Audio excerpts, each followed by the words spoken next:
From the beginning of time, humans have sought healing through ritual, prayer, and nature's remedies. Over thousands of years, formal systems of healthcare have emerged, rooted in foods, herbs, and other natural treatments. These systems continue to exist alongside what we now call Western medicine, which has made tremendous strides in conquering infections and advancing surgical techniques. But medicine is more than just doctors and hospitals. That's exactly what we will explore this week on A Better Way to Health. Meet your host, Dr. Stuart Shipe, a registered pharmacist, acupuncture physician, and Chinese herbalist. He's not here to judge or persuade, but simply to invite you to explore the idea that good medicine comes in many forms. So let's get started. Appreciate your attendance. Hopefully we can get some questions answered for you that you've had regarding acupuncture, Chinese herbal medicine, exercise therapy. It's a great depth to Chinese medicine. And every time we meet, I'll try and narrow it down to a specific topic so that we're not all over the place for 2,500 years trying to bring you a whole comprehensive dialogue on what Chinese medicine is all about, because it is so comprehensive. I remember being trained by a Taiwanese physician, and he goes, okay, you think you know it now. You have the spirit, right? Because as a pharmacist, I was not only had blinders on, but I thought that healing only occurred in one way, with a pharmaceutical agent that changed a physiological process within the body, right? Receptor chemistry. Boy, did I get an eye-opening when I first started. And it was all about when I caught the spirit of the medicine. And if you probably listen to me, I guarantee you, if you listen to me long enough on my podcast, you'll start catching that spirit too. How do I know? When I have patients come in and say, Dr. Shipe, I'm ready to go. I think my chi is blocked, or I think my blood has stagnation, or my meridians, the energy highways that carry the flow of blood and energy in the body that should be open all the time and interconnected. There's a blockage. And they tell me this, I'm just blown away. I was like, well, you are exactly right. And we are going to remove that blockage, because that, based on Chinese medicine, if there is stagnation or blockage in the channels, in these meridians that are attached to organs that are integrated in with all the organs, then you're going to have disease or pain.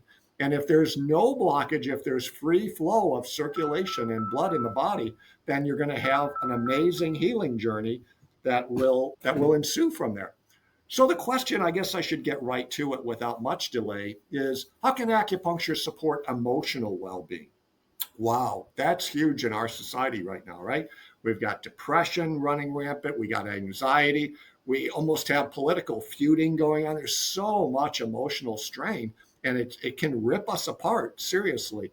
And Chinese medicine has been dealing with this for thousands of years.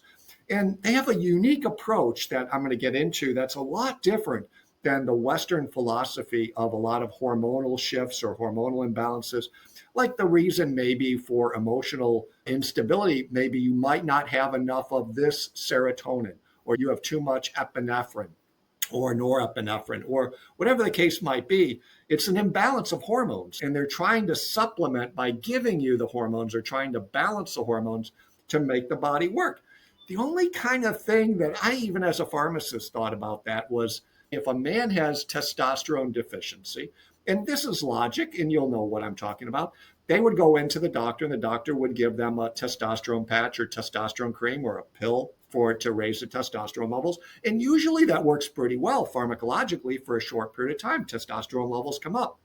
But what happens that they forget kind of is what they call glandular involution, is the $1.50 word for it. It means that the body's not stupid. That signaling of that hormone is coming up to higher brain centers like the hypothalamus, the pituitary, and it's saying, hey, we've got enough testosterone going on here, because it's bioidentical, right? The hormones coming in from the outside to the body appear that they're exactly the same hormone.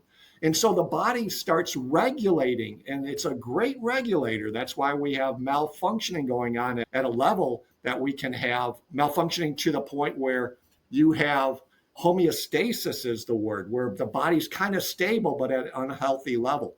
And when that happens, all of that hormone coming back to the hypothalamus says, hey, we got enough testosterone. And it knows that testosterone comes from specific organs endocrine glands that actually are secreting the hormone. So it says, hey, testicles, we know that you really secrete a lot of testosterone. So we've got enough, man. Shut her down. You don't need to be producing as much. But it doesn't recognize that that hormone isn't coming from the testicles, it's coming from outside. That's why I said you'll get an initial therapeutic response for sure. But you keep on doing that at a length, especially my women too, testosterone, estrogen, progesterone, trying to balance that all the time. I kind of lovingly or affectionately call that chasing the dragon's tail, because you're always behind the game. You have to take the labs. You see what the labs tell you. There's deficiencies. You supplement the deficiencies. You wait. You take labs again. You see what the deficiencies are. And you're constantly rebalancing and readjusting.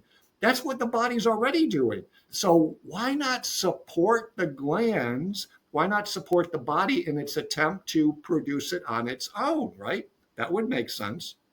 Now, of course, it's a little bit harder, like when women go through total hysterectomies, they remove the ovaries, the uterus that are actually secreting a lot of these hormones.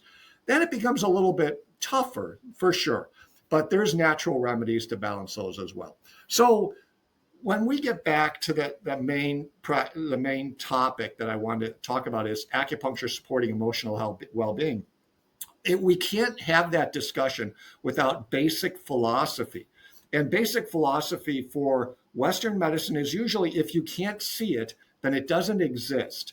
And I know those listening to me that have had a diagnosis from Western medicine of fibromyalgia, chronic fatigue immunodeficiency syndrome, or these type of imbalances, autoimmune diseases, Lyme, some of these really, really nasty disease states that the labs show nothing. And your physician is kind of scratching their head and saying, we don't know why you feel like you do. And unfortunately, some of them actually have been told to see psychiatry.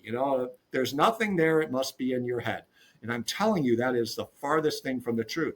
Because in Chinese medicine, we see the body at 3 levels, not just at the physical level. We start with a spiritual level. You should have connection to a higher being or a higher source, because without that, then you are a special organism. You are an individual. And without that connection, you're already at a loss.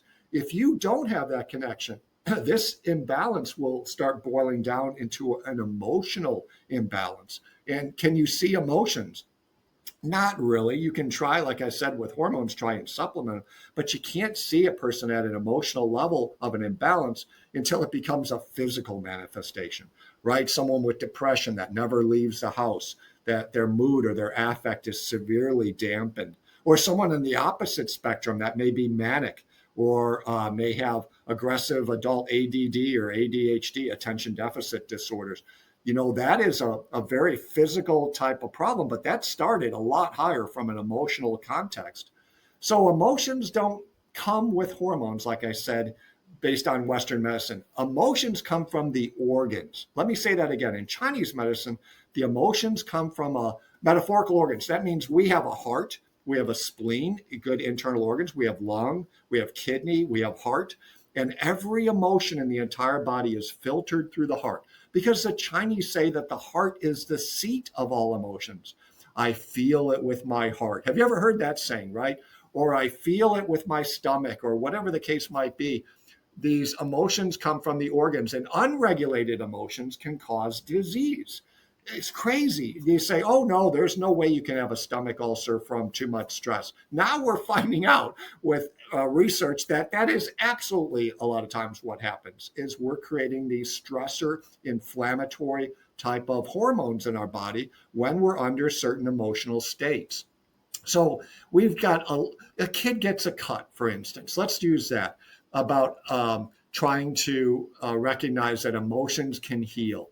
A kid gets a cut and he cries and cries, and the parent comes up and says, I'm going to make all that pain go away by kissing the wound, right? And they kiss the finger or kiss the head after the child bumped their head. And within 10 seconds, not even 10 seconds, what's that child doing? All the crying stopped. They're right back to going like Rambo through the house, right?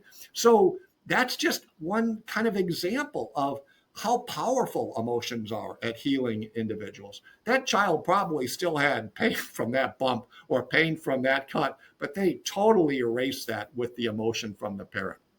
Traditional Chinese medicine, like I said, associated with every organ. All emotions come from the heart, and uncontrolled anxiety or fear comes from the kidney.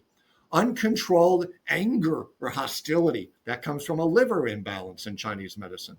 The spleen organ system is responsible for pensiveness, thinking, ruminating thought over and over again. If you're one of those people in Chinese medicine, you come and you're like, how would I treat this? I constantly can't get things off my mind. I'm constantly worrying about something. Then you say, oh, in Chinese doctor, you would say, oh, you have a spleen deficiency. You have a weakness in the spleen organ system. How we help that is by treating the spleen, not by treating the emotion. We don't have any herb that has a specific hormonal type of basis, but the herbs that we do use and acupuncture points that we do use support the tissues to try and rebalance and support the body system. It's just so crazy good when you start thinking about all that I need to do is really support my physiology because my body is innately intelligent. It already knows how to heal. So all I need to do is support that. And when you have anger from the liver, you kind of have to think about, well, if my liver is impacted, what impacts my liver? What is causing my liver to be stagnated? Is it potentially alcohol consumption? Is it possibly allergies or excess histamine, maybe from a pattern of inflammation in the system? Is it some kind of toxin? Is it red FDC, red or yellow that was just outlawed just recently? Is there toxins in my food? Is there toxins in my environment? Because the liver is responsible for carrying out the disease, the detoxification process. So yes, is that crazy? Could the anger or the irritability be coming from a stagnated liver? That could be coming from something in the past or something that's affecting it. That's the beauty about Chinese medicine is we dig down to that in getting an understanding about imbalances in the body. I'm not going to spend 5 minutes with you and try and make assumptions about, oh, you look sad, so here's a drug and this will help you with the sadness. How long are you going to be on that? Well, probably forever because the body is going to get used to that. And you try coming off that drug, oh, not good news for a lot of these antidepressants. Why? Because the body has built up a level of that drug medication and it likes it. And it's suppressed all the secretion of serotonin or norepinephrine or any of these hormonal chemicals that I talked about before. And you try and come off the drug, now you're left kind of naked without any balance of hormones. So that's really not that great. We also have things like worry or grief. When people are constantly worried about things or grieving, that hurts the lung function, which could hurt all the way down to things like your lung function, maybe difficulty in breathing or asthmatic conditions. So stress, I would probably say, is still the number one. You're going to hear me repeat that over and over in podcasts. Number one killer in America, just because it's a lot about worry. It's like anxiety and panic or overstimulation hurts the heart. The heart's emotion is supposed to be joy and happiness. The kidney is supposed to be relaxed and free flowing. How do we regulate that stress response? How do we calm down the nervous system? I can't tell you how that happens. There's many, many studies trying to figure out when you put an acupuncture needle in an individual, how does that change the hormonal makeup? That research is still out there and only theoretical. If you use as an acupuncture physician the theoretical basis of Chinese medicine, it works wonderfully if you follow that philosophy. The difficulty is when we have Western practitioners trying to use a Western philosophy to try and treat in a Chinese medical paradigm. It doesn't work so well. So if you ever had acupuncture, please see a board certified acupuncture physician, an expert in acupuncture, and not dry needling or some of these individuals that are using just an acupuncture needle to try and help. Depression, we talked about sleep disorders, we talked about this mind-body connection, PTSD, trauma recovery is amazing with traditional Chinese medicine just because it helps balance the systems very, very well. Just even those people that just want to boost their energy or have better mental clarity. I find a lot of problems with thyroid disorders that have been undiagnosed or subclinical problems. So this support of our system is imperative to good health. And if you just keep that in mind, that there's 3 levels, spiritual, emotional, and down to a physical level, you'll always get it right when you treat naturally. Well, I hope that made sense for you today and in our show, especially on emotion. So hope to talk with you soon. Thanks for listening. And Dr. Stuart Shipe signing out. Thanks for listening to A Better Way to Health. Discover health, wellness, and healing by booking your consultation with Dr. Shipe. Call 772-398-4550 or book online at traditionalchinesehealing.com.